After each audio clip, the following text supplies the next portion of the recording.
ಮಾಡ್ತಿದ್ರಿ, ಯಾಕೆ ಶಿಗ್ಗಾಂಗೆ ಬರಬೇಕಂತ ಅನಿಸ್ತು? ಈಗ ಎಲ್ಲರಿಗೂ ಮೊದಲಾಗಿ ನಮಸ್ಕಾರ. ಶಿಗ್ಗಾವಿ ಉಪಚುನಾವಣೆ ಸಂದರ್ಭ ಬಂದಿದೆ. ಈ ಉಪಚುನಾವಣೆ ಸಂದರ್ಭ ಬರುತ್ತಂತೂ ಯಾರಿಗೂ ಕನಸು ನನಸು ಇರಲಿಲ್ಲ. ಇದ್ದಕ್ಕೆ ತನಕ ಇಲ್ಲಿರೋರು ಶಾಸಕರು ಅವರು ಲೋಕಸಭಾ ಚುನಾವಣೆ ಸ್ಪರ್ಧೆ ಮಾಡಿ ಜನರು ಅವರನ್ನು ಆಯ್ಕೆ ಮಾಡಿ ದಿಲ್ಲಿಯಾಗಿ ಕಳಿಸೋರು. ಯಾಕೆಂದರೆ ಎಲ್ಲ ಒಂದು ಕಡೆ ಅವ್ರಿಗೆಲ್ಲ ಥರದ ಅವಕಾಶ ಕೊಟ್ಟು ಎಷ್ಟು ಮಟ್ಟಿಗೆ ಜನರು ಸೇವೆ ಮಾಡಬೇಕಾಗಿತ್ತು, ಈ ಶಿಗ್ಗಾಂವ್ ಮತಕ್ಷೇತ್ರಕ್ಕೆ ಅಭಿವೃದ್ಧಿ ಮಾಡಬೇಕಿತ್ತು, ಆಗಲಿಲ್ಲ. ಅದಕ್ಕೆ ಜನ ಒಂದು ಏನಂದರೆ ಆಯಿತು ಇವರು ದಿಲ್ಲಿಯಾಗಿ ಹೋದರೆ ಬೆಸ್ಟು, ಇಲ್ಲಿ ಏನಿದೆ ಹೊಸ ಒಂದು ಮುಖ ಬರಲಿ, ಹೊಸ ಯುವಕರು ಬಂದರೆ ಒಳ್ಳೆಯದಾಗತ್ತೆ ಅಂತ ಒಂದು ಇಚ್ಛೆಯಿಂದ ಆ ಒಂದು ಇಚ್ಛೆ ಜನರ ಮಧ್ಯದಲ್ಲಿ ನಾನು ನೋಡ್ತಾಯಿದ್ದೀನಿ. ಹೊಸ ಒಂದು ಹುಮ್ಮಸ್ಸಿದೆ. ಈ ಬಾರಿ ಹೆಂಗಾದರೂ ಮಾಡಿ ನಮ್ಮ ಇಡೀ ತಾಲೂಕಿನಲ್ಲಿ ಕಾಂಗ್ರೆಸ್ ಪರವಾಗಿರೋದೊಂದು ಒಲವಿದೆ. ಅವ್ರ ಗ್ಯಾರಂಟಿಗಳು ತಲುಪ್ತಾ ಇದೆ. ಈಗ ಪುನಃ ಇನ್ನೊಂದು ಸಲ ನಾವು ಒಂದು ವೇಳೆ ಕಾಂಗ್ರೆಸ್ ಸರ್ಕಾರ ಇದೆ 4 ವರ್ಷ, ನಾವು ಕಾಂಗ್ರೆಸ್ ಬಾವುಟನ ಆರಿಸಿ ಬಂದರೆ ಇಡೀ ಕ್ಷೇತ್ರಕ್ಕೆ ಒಳ್ಳೆಯದಾಗತ್ತಂತ ಜನರಲ್ಲಿ ಒಂದು ಮನಸ್ಸು ಇದೆ. ಆ ಹಿನ್ನೆಲೆಯಲ್ಲಿ ನಾನು ಒಬ್ಬ ನಿಷ್ಠಾವಂತ ಕಾರ್ಯಕರ್ತನಾಗಿ, ಕಾಂಗ್ರೆಸ್ ಪಕ್ಷದ ಒಂದು ಸಾಮಾನ್ಯ ಕಾರ್ಯಕರ್ತನಾಗಿ ಇಡೀ ಹುಮನಾಬಾದ್ ಕ್ಷೇತ್ರದಲ್ಲಿ ಹೆಂಗಾದರೂ ಮಾಡಿ ನಾವು ಕಾಂಗ್ರೆಸ್ ಪಕ್ಷದ ಅಭ್ಯರ್ಥಿಗೆ ಆಯ್ಕೆ ಮಾಡಬೇಕಂತ ಒಂದು ಉದ್ದೇಶದಿಂದ ನಮ್ಮೊಂದು ಸ್ವಂತ ಶಕ್ತಿಯಲ್ಲಿ ಹೋರಾಟ ಮಾಡ್ತಾಯಿದ್ವಿ, ಸಂಘಟನೆ ಮಾಡ್ತಾಯಿದ್ವಿ. ಅದು ಸಂಘಟನೆಯಲ್ಲಿ ಒಂದು ಪ್ರಯತ್ನ ಇದು. ಸುಮಾರು ಸೌನೂರಿಗೂ ನನಗೂ ಒಂದು ಸುಮಾರು 6 ವರ್ಷದ ಒಂದು ಸಂಪರ್ಕ. ಒಂದು ಎರಡನೇದು ನಮ್ಮ ತಂದೆಯವರು 78ನಲ್ಲಿ ಕಂಟೆಸ್ಟ್ ಮಾಡಿರೋಂಥ ಜಿಲ್ಲೆ, ಮತ್ತು ನಮ್ಮ ನೆಂಟರು ಎಲ್ಲರೂ ಇರೋದಂಥ ಒಂದು ಜಿಲ್ಲೆ ಇದು. ಅಲ್ಲಿ ಸಂಪರ್ಕ ಅಂತೂ 6-7 ವರ್ಷದಿಂದ ಸೌನೂರಿನಲ್ಲಿ ಸಂಪರ್ಕ ಇಟ್ಕೊಂಡಿದ್ದೀನಿ, ಸಂಸ್ಥೆ ಮಾಡಿದ್ದೀನಿ. ಅಲ್ಲಿ ಮಸೀದಿ ಅದು ಇದು ಕಟ್ಕೊಂಡು ಜನರ ಸಂಪರ್ಕದಲ್ಲಿದ್ದೀನಿ. ಈಗ ಚುನಾವಣೆ ಆಗಿರೋದು ನೀವು ಏನು ಮಾಧ್ಯಮ ಮುಖಾಂತರ ನನ್ನನ್ನು ಈಗಲೇ ನೋಡ್ತಾಯಿದ್ದೀರಿ. ನಾನು ಸ್ವತಃ ಒಂದು ರಾಜಕಾರಣಿ ಅಲ್ಲ, ರಾಜಕಾರಣಿಗೂ ನನಗೂ ಒಂದು ವರ್ಷದ ಎಕ್ಸ್ಪೀರಿಯನ್ಸೇ. ಅದಕ್ಕೆ ಈಗ ಒಂದು ಚುನಾವಣೆ ಸಂದರ್ಭ ಪಕ್ಷ ಸಂಘಟನೆ ಮಾಡ್ತಾಯಿದ್ದೀವಿ. ಈಗ ಸ್ಥಳೀಯರಿಗೆ ಕೊಡಬೇಕು ಅನ್ನೋ ನಿಮ್ಮಲ್ಲಿ ನಡ್ತಾ ಇದೆ ಕಾಂಗ್ರೆಸ್ ಪಕ್ಷದಲ್ಲಿ. ಕೆಲವು ಜನ ಸ್ಥಳೀಯರಿಗೆ ಟಿಕೆಟ್ ಕೊಡಬೇಕು ಅನ್ನೋದು. ಹೌದು, ಅದರಲ್ಲಿ ನಾನು ಒಬ್ಬ ಸ್ಥಳೀಯರನ್ನೇ. 6 ವರ್ಷ ಸಂಪರ್ಕ. ಏನು ಚುನಾವಣೆ ಉಪಚುನಾವಣೆ ಬರ್ತಾಯಿದೆ ಅಂತ 6 ವರ್ಷ ಹಿಂದೆ ನನಗೇನು ಕನಸಿತ್ತ? ಹಂಗೆ ನೋಡಿದ್ರೆ ಯಾರು, ನೀವು ಇತಿಹಾಸ ನೋಡ್ರಿ, ಯಾರು ಇಲ್ಲಿ ಸ್ಥಳೀಯರು ಯಾರೋ ಹೆಸರು ಹೇಳಲ್ಲ, ಒಂದೊಂದು ಹೆಸರು ನೋಡ್ಕೊಳ್ತಾ ಇದ್ರೆ ಯಾರೂ ಸ್ಥಳೀಯರಂತ ನನಗೆ ಕಾಣಿಸ್ತಾ ಇಲ್ಲ. ನನಗಿರೋದು ಮಾಹಿತಿ ತಮ್ಮ ಹತ್ರ ಏನು ಇನ್ನೂ ಎಷ್ಟು ಒಳ್ಳೆ ಮಾಹಿತಿ ಇದ್ದರೆ ಹೇಳ್ರಿ, ಅದ್ರ ಬಗ್ಗೆ ಚರ್ಚೆ ಮಾಡೋಣಂತೆ. ಎಲ್ಲರೂ ಒಂದಿನ ಈಗ ಬೆಂಗಳೂರು ನೋಡಿದ್ರೆ ಯಾರು ಬೆಂಗಳೂರು ಸ್ಥಳೀಯರು ಯಾರಿದ್ದಾರೆ?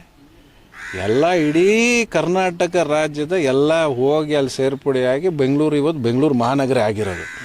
ಹಾಗೆ ದಿಲ್ಲಿಯಾಗಿ ಸ್ಥಳೀಯರು ಯಾರ ಇದ್ದಾರಾ? ಇಲ್ಲ. ಇದೆಲ್ಲ ಒಂದು ಸಮಯ ಸಂದರ್ಭ, ಜನ ತೀರ್ಮಾನ ಮಾಡೋರು. ಇದು ಯಾರು ಈ ಹೂವು ಮಾಧ್ಯಮಗಳು ಹೇಳ್ತವ್ರೆ, ಜನ ಅದ್ರ ಬಗ್ಗೆ ಅವ್ರು ತೀರ್ಮಾನ ಮಾಡೋರು. ಜನ ಹಿಂದೇನೂ ಸಹ ಒಳ್ಳೆ ಅಭ್ಯರ್ಥಿ ಮತ್ತು ಜನ ಸಂಪರ್ಕ ಇಟ್ಕೊಂಡು ಜನರ ವಿಶ್ವಾಸ ಪಡೀಲಿಕ್ಕೆ ಏನು ಪ್ರಯತ್ನ ಪಡ್ತಾರೆ, ಆ ಜನರ ವಿಶ್ವಾಸ ನೀವು ಗೆದ್ದರೆ ಜನ 100% ನಿಮ್ಮ ಕೈ ಹಿಡಿತಾರಂತ ಪೂರ್ಣ ವಿಶ್ವಾಸ ಇದೆ. ಜನ ತೀರ್ಮಾನ ಮಾಡೋರು, ಜನತಾ ಜನಾರ್ದನ್.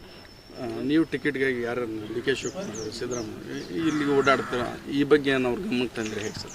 100% ಇಡೀ ಜನರ ಮಧ್ಯದಲ್ಲಿ ಇದ್ದೀನಿ. ಜನ ಇಲ್ಲಿಂದ ಒಂದು ತೀರ್ಮಾನ ಮಾಡ್ತಾರೆ. ಅವ್ರದ್ದೇನು ಪಕ್ಷದ ಒಂದು ಶಿಸ್ತಿದೆ, ಆ ಶಿಸ್ತನ್ನು ನಾವು ಎಲ್ಲರೂ ಸಾಮಾನ್ಯ ಕಾರ್ಯಕರ್ತನಾಗಿ ನಾನು ಸ್ವತಃ ಪ್ರಯತ್ನ ಮಾಡಬೇಕು. ಆ ಪ್ರಯತ್ನ ಇದೆ. ಅದ ನಂತರ ಯಾರಿಗೂ ಇರಲಿ ಕಾಂಗ್ರೆಸ್ ಪಕ್ಷದ ಅಭ್ಯರ್ಥಿಗೆ ಈ ಬಾರಿ ಆಯ್ಕೆ ಮಾಡಬೇಕಂತ ನನ್ನ ಗುರಿ. ಅದಕ್ಕೋಸ್ಕರ ನಾನು ಎಲ್ಲ ಪ್ರಯತ್ನ ಮಾಡ್ತೀನಿ. ಬೈ ಎಲೆಕ್ಷನ್ನ ಅವರು ಭಾಳ ಜವಾಬ್ದಾರಿಯಿಂದ ತಗೋತಾರೆ ಅನ್ನೋ ಕಾರಣಕ್ಕೆ ಆಕಾಂಕ್ಷಿಗಳ ಸಂಖ್ಯೆ ಭಾಳ ಆಸ್ಪರೆಂಟ್ಸ್ ಇದ್ದಾರೆ ಇಲ್ಲಿ. ನೀವು ಆ ಕಾರಣ ಇಟ್ಕೊಂಡು ಬಂದರು ಅಥವಾ ಶಿಗ್ಗಾವಿಲಿ ಎಷ್ಟು ಜನಕ್ಕೆ ಈಗ ಭೇಟಿ ಆಗಿದ್ರಿ, ಎಷ್ಟು ಜನರ ಸಂಪರ್ಕ ಸಾಧಿಸಿದ್ರಿ?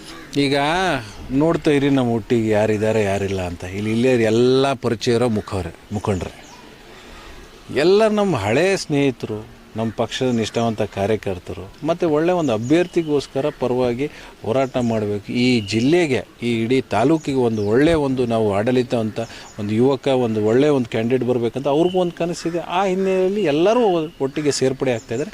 ಮತ್ತು ನನ್ನ ಹತ್ರ ಇರೋದು ಅಪೇಕ್ಷೆ ಇಷ್ಟೇ, ಕೊನೆಗೆ ಹೈಕಮಾಂಡ್ ಅವ್ರು ಏನು ತೀರ್ಮಾನ ಮಾಡ್ತಾರೆ ಆ ತೀರ್ಮಾನಕ್ಕೆ ತಲೆಬಾಗಿಯಾಗಿ 100% ನಾನು ಬಂದು ಇಲ್ಲಿ ಕಾಂಗ್ರೆಸ್ ಅಭ್ಯರ್ಥಿ ಪರವಾಗಿ ಹೋರಾಟ ಮಾಡಿ ಅವ್ರನ್ನ ಆಯ್ಕೆ ಮಾಡೋದು ಎಲ್ಲ ಪ್ರಯತ್ನ ಪಡ್ತೀನಿ. ನಿಮ್ಮ ತಂದೆಯವರು ಕಾಂಗ್ರೆಸ್ ಅಲ್ಲಿ ಅವರು ಬಿಡಬೇಡಿ ಅಂತ ಸಿದ್ದರಾಮಯ್ಯನವರು ಅವರು ಆತ್ಮೀಯ ಸ್ನೇಹಿತರಿದ್ರು. ಬಿಡಬೇಡಿ ಅಂದರೂ ಕೂಡ JDS ಹೋದ್ರು. ವಿಧಾನಸಭೆ ಚುನಾವಣೆಯಲ್ಲಿ ಏನೇನಾಯಿತು ತಮಗೆ ಗೊತ್ತಿದೆ. ಈಗ ಅವರ ಫ್ಯೂಚರ್ ಕೂಡ ಡೋಲಾಯಮನ ಅಂತ ಸೀನಿಯರ್ ಲೀಡರು. ಈಗ ನೀವು ಕಾಂಗ್ರೆಸ್ಸಿಂದ ಕಂಟೆಸ್ಟ್ ಮಾಡ್ತೀವಿ ಅಂತೀರಿ, ಹೆಂಗೆ ಇದು ತಂದೆಯವರು ಒಂದು ಕಡೆ ಆ ಥರ ಆಗಿದೆ ಹೆಂಗೆ? ನಾನು ವಯಸ್ಸಕ್ಕಿಂತ ಹೆಚ್ಚು ರಾಜಕೀಯವಾಗಿ ಅನುಭವ ಇದೆ ಅವರಿಗೆ. ಆ ಅನುಭವ ಇಟ್ಕೊಂಡು ನಾನು ಪ್ರತಿಕ್ರಿಯೆ ಮಾಡೋದು ಸರಿಯಾಗತ್ತಾ? ಅವರು ನಮ್ಮ ತಂದೆಯವರು, ಅವ್ರದ್ದು ಅನುಭವದಲ್ಲಿ ಅವ್ರದ್ದಾದಂಥ ಒಂದು ರಾಜಕೀಯ ನಿಲುವಿರುತ್ತೆ. ನಾನು ಒಂದು ಯುವಕನಾಗಿ ನಂದಂಥ ಒಂದು ನಿಲುವಿದೆ. ಮತ್ತು ಪ್ರಜಾಪ್ರಭುತ್ವದಲ್ಲಿ I am grown up adult. Okay, ಈ ಕಾನ್ಸ್ಟಿಟ್ಯೂಷನಲಿ ಐ ಆಮ್ ಎಲ್ಲೂ ಹೋಗಿ ಎಲ್ಲ ಬಗ್ಗೆ ಕಂಟೆಸ್ಟ್ ಮಾಡ್ಬೋದು. ಯಾವ ಪಕ್ಷದ ಕಂಟೆಸ್ಟ್ ಮಾಡೋ, ಯಾರ ಪರವಾಗಿ ನಾನು ಹೋರಾಟ ಮಾಡ್ಬೋದು. ಬಾಬಾ ಸಾಹೇಬ್ ಅಂಬೇಡ್ಕರ್ ಸಂವಿಧಾನದಲ್ಲಿ ಯಾರು ಬೇಕು ಎಲ್ಲಿ ಅವ್ರವ್ರ ವಿಚಾರಧಾರಣದಲ್ಲಿ ಮಾಡ್ಬೋದು. ಅವ್ರದ್ದೊಂದು ವಿಚಾರಧಾರಣೆ ಇದೆ, ನಂದೊಂದು ವಿಚಾರಧಾರಣೆ ಇದೆ. ತಂದೆಗೂ ಅದಕ್ಕೂ ರಾಜಕೀಯವಾಗಿ ಏನಿದ್ರೂ ನಮಗೂ ತಂದೆಗೂ ಮಗನಿಗೆ ವ್ಯತ್ಯಾಸ ಇರಬೇಕು, ಹೊಂದಾಣಿಕೆ ಇರಬೇಕಂತ ಇದೆಯಲ್ಲ. ಅದ್ರ CM ಫೈಜ್ ಅವರು ಅನ್ನೋದಕ್ಕಿಂತ CM ಇಬ್ರಾಹಿಂ ಅವ್ರ ಪುತ್ರ ಅನ್ನೋದಕ್ಕೂ ಒಂದು ರೆಸ್ಪೆಕ್ಟ್ ಇದೆ. ಹೌದು, ಇಬ್ರಾಹಿಂ ಸಾಹೇಬ್ರ ಮಗ ನಾನು. ಅಲ್ವಾ? ಅದು ಈ ಹುಟ್ಟು ಬೆಳೆದಾಗ ಸಾಯತಂಕು ನನ್ನ ಮರೆಯೋಕ್ಕಾಗತ್ತೆ ಅದು. ಅದನ್ನ ಆ ಕಾರಣಕ್ಕೆ ನಾನು ಹೇಳ್ತಿರೋದು, ಒಂದ್ ಕಡೆ ನಿಮ್ಮ ತಂದೆಯವ್ರನ್ನ ಅಲ್ಲಿ ಕರೆಕ್ಟಾಗಿ ಸ್ಥಾನಮಾನ ಸಿಗಲಿಲ್ಲ ಅಂತ ಒಂದು ಸಿದ್ದರಾಮಯ್ಯನವರು ವಿಶ್ವಾಸ ತಗೊಳ್ಳೋ ಪ್ರಯತ್ನ ಮಾಡಲಿಲ್ಲ ಕೊನೆವರೆಗೂ. ಆಫ್ಟರ್ ಎಲೆಕ್ಷನ್ ಕೂಡ ಆಗಲಿಲ್ಲ ಅದು. ಈಗ ನಿಮಗೆ ಹೆಂಗೆ ಕ್ರಿಕೆಟ್ ವಿಚಾರದಲ್ಲಿ ವಿಶ್ವಾಸ ತಗೋತಾರೆ ಏನು ಅಂತ? ನೋಡಿ, ನಾನು ಒಬ್ಬ ಯುವಕನಿದ್ದೀನಿ, ಕಾರ್ಯಕರ್ತನಿದ್ದೀನಿ.